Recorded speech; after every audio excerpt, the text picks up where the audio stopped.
Hello everyone, welcome back to our channel. So చాలా రోజుల నుంచి వెయిట్ చేస్తున్నట్లుగా ఎంసీసీ అంటే ఆల్ ఇండియా కోటాలో నీట్ యూజీ 2025కి సంబంధించిన రౌండ్ 1 రిజల్ట్స్ అనేవి అఫీషియల్గా డిక్లేర్ చేయడం జరిగింది. ఈ పర్టికులర్ వీడియోలో సో మీకు సీట్ వచ్చిందా లేదా అనేది ఎలా చెక్ చేసుకోవాలనేది నేను ఎక్స్ప్లెయిన్ చేస్తాను. వీడియోని ఎక్కడా స్కిప్ చేయకుండా చివరి దాకా చూడండి. వీడియోని లైక్ చేయండి, మీ ఫ్రెండ్స్కి షేర్ చేయండి. సో మీరు ఇచ్చే ఒక చిన్న లైక్ నాకు చాలా ఎంకరేజింగ్గా ఉంటుంది. నా వీడియోస్ మీకు నచ్చుతుందో అర్థమవుతుంది. డిస్క్రిప్షన్లో టెలిగ్రామ్ గ్రూప్లో జాయిన్ అవ్వండి. మీకు ఏమైనా అప్డేట్ ఉన్నా కానీ ఏదైనా డౌట్స్ అక్కడ మాట్లాడచ్చు.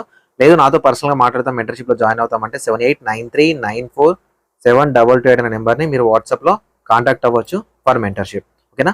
సో ముందుగా సీట్ అలాట్ అయిన ప్రతి ఒక్క స్టూడెంట్కి మన ఛానల్ తరఫున కంగ్రాచులేషన్స్. ఓకేనా? సో ప్రజెంట్ వచ్చింది మనకు ప్రొవిజనల్ రిజల్ట్స్ మాత్రమే. సో ఏదైనా మిస్టేక్స్ ఉన్నాయి, సార్ నా ప్లేస్లో వేరే వాళ్ళకి సీట్ వచ్చింది, మనకు కరెక్ట్గా లేదు ప్రొవిజన్ లిస్ట్ అని మీకు ఒకవేళ అనిపించింది అనుకోండి, సో క్వైరీ అనేది మీరు రేపు 11 AM వరకు అయితే చేసుకోవచ్చు. MCC result query@gmail.com కి మీరు చేసినట్లయితే సో రేపు మనకు ఆఫ్టర్నూన్ వరకు ఫైనల్ రిజల్ట్ అనేది ఇస్తారు.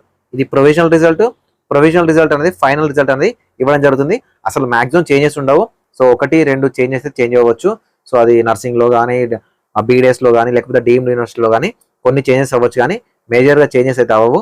ఇప్పుడు వచ్చిన లిస్ట్ ఏదైతే ఉందో ఆ లిస్టే పర్మనెంట్ లిస్ట్ అనమాట. ఓకేనా? సో ముందుగా కంగ్రాచులేషన్స్. సో మనకు రిజల్ట్ కంప్లీట్ రిజల్ట్ అని ఇవ్వడం జరిగింది. Open quota and all India quota, deemed quota, so ప్రతి ఒక్కరికి సంబంధించిన అలాట్మెంట్ అయితే ఇవ్వడం జరిగింది. సో ఈ అలాట్మెంట్లో మీరు ఇవన్నీ అబ్రివియేషన్స్ మీరు చెక్ చేసుకోవచ్చు. సో ఏది ఉంటే అది, అంటే బీఎస్సీ నర్సింగ్కి ఏముంది, సో ఎంప్లాయ్మెంట్ ఐపీ కోటాకి ఏముంది, సో పీడబ్ల్యూడీకి ఏముంది, సో ఎస్సీకి ఏముంది, ఎస్టీకి ఏముంది అనేది క్లియర్గా ఇవ్వడం జరిగింది. సో కంప్లీట్గా మనకు 1107 పేజీల పీడిఎఫ్ అనమాట. ఇది కంప్లీట్ చాలా పెద్ద పీడిఎఫ్, అన్ని ర్యాంక్స్ అంటే ఎవరైతే రిజిస్టర్ అయ్యి వెబ్ ఆప్షన్ పెట్టి సీట్ అలాట్మెంట్ అయ్యారో సో అందరి ర్యాంకింగ్ అనేది ఇవ్వడం జరిగింది.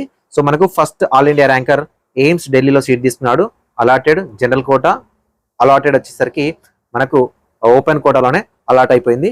సో ఇందులో మనకు ఏమేమి ఇస్తారంటే, ఒకటి rank, open seat quota, allotted institute, course, allotted category and candidate category and ఎక్కడ అలాట్ అయ్యాడా లేదా. ఓకేనా? సో నెక్స్ట్ రౌండ్ నుంచి మనకు అలాటెడ్, రిపోర్టెడ్ అండ్ అప్గ్రేడెడ్ ఇలా వస్తుంది. సో అది ఎలా చూసుకోవాలనేది నెక్స్ట్ రౌండ్ వచ్చినప్పుడు మాట్లాడుకుందాం. సో ఇప్పుడు మీకు సార్ నాకు సీట్ వచ్చిందా లేదా అని ఎలా చెక్ చేసుకోవాలి సార్ అంటే, ఏం లేదు, ఇక్కడ జస్ట్ మీరు ఈ పీడిఎఫ్లో మీ ర్యాంక్ అనేది ఎంటర్ చేస్తే సరిపోతుంది. ఓకేనా? ఇక్కడ మీ పేర్లు ఉండవు. సో ఇక్కడ నేను ర్యాంక్ దగ్గర ఏం ఎంటర్ చేస్తున్నా అంటే 830 ఎంటర్ చేస్తున్నా. ఓకేనా? సో 830 ర్యాంకర్కి సీట్ ఎక్కడ వచ్చింది. ఓకేనా? 830 సీరియల్ నెంబర్. ఓకేనా? సో 830 ర్యాంకర్కి సీట్ ఎక్కడ వచ్చిందని చూస్తున్నాను. ఇది సీరియల్ నెంబర్ అండి. చూడండి, 815 దగ్గర. ఓకేనా? 815 దగ్గర 830 మెంబర్కి సీట్ వచ్చిందంటే 15 మెంబర్స్ ఎవరో ఉన్నారో పైన ఉన్న వాళ్ళకి అలాట్మెంట్ అవ్వలేదు. క్లారిటీగా చూసుకోవచ్చు మీరు. ర్యాంకింగ్ వైజ్ ఉంటుంది దీంట్లో. సో మనకు అసెండింగ్ డిసెండింగ్ ఆర్డర్లో చాలా క్లియర్గా ఉంటుంది. సీరియల్ నెంబర్ ఏమో 815. సో 830 ర్యాంకర్ సీట్ వచ్చింది అంటే పైన ఉన్న టాప్ 15 మెంబర్స్ సీట్స్ సెలెక్ట్ చేసుకోలేదు ఫస్ట్ రౌండ్లో. ఓకేనా? సో ఈ విధంగా చెక్ చేసుకోవచ్చు. సో 830 ర్యాంకర్ చెక్ చేస్తున్నాను. Open seat quota AIIMS Mangalagiri, so MBBS open general కోటాలో అలాట్మెంట్ అయిపోయింది. ఓకేనా? అదే విధంగా సో 1000 క్యాండిడేట్ చూద్దాం, 1000 ర్యాంకర్ని చూద్దాం. 1000 ర్యాంకర్ సీట్ అలాట్ అయిందా లేదు చూద్దాం. ఓకేనా? సో 1000 ర్యాంకర్కి సీట్ అలాట్మెంట్. సో 1000 దగ్గర చూడండి, 1000 సీరియల్ నంబర్ దగ్గర 1027 ఉంది. ఓకేనా? 1027 మెంబర్స్ ఉంది అంటే పైన 27 మెంబర్స్ అనే వాళ్ళు సీట్ పెట్టుకోలేదు. ఓకేనా? టాప్ 1000 మెంబర్స్కి ఎంత వచ్చింది సీట్ అంటే, టాప్ 1000 ర్యాంకర్ ఎవరైతే ఉన్నారో సో టాప్ 1000 ర్యాంకర్కి మనకు స్టాన్లీ మెడికల్ కాలేజ్ వచ్చింది. సార్ పైన ఉన్న వాళ్ళు మీరు సీట్ పెట్టుకోవాలని ఎలా చెప్తున్నారంటే, ఇది చూడండి, 997, 999, 998 ర్యాంకర్ ఉంటాడు కదా. సో 998 ర్యాంకర్కి సీట్ అలాట్మెంట్ అవ్వలేదు. ఓకేనా? 998 ర్యాంకర్కి సీట్ అలాట్మెంట్ అవ్వలేదు. ఇలా మనకు ర్యాంకింగ్ వైజ్ ఎవరైతే ఆల్ ఇండియా వైజ్ ర్యాంకింగ్ ఉందో ఆ ర్యాంకింగ్ వైజ్ సీట్ అలాట్మెంట్ ఉంటుంది. సో కాబట్టి మీ ర్యాంక్ ఎంత సార్? నాది 1,20,000 సార్ నా ర్యాంక్. సో ఉందో లేదు చూడండి, సీట్ అలాట్మెంట్ అవ్వలేదు. ఓకేనా? సో ఇలా మీరు ఒక్కొక్కరి సీట్ అనేది చెక్ చేసుకోవచ్చు. ఓకేనా? 12,000 ర్యాంకర్కి సీట్ అలాట్మెంట్ అయిందా సార్?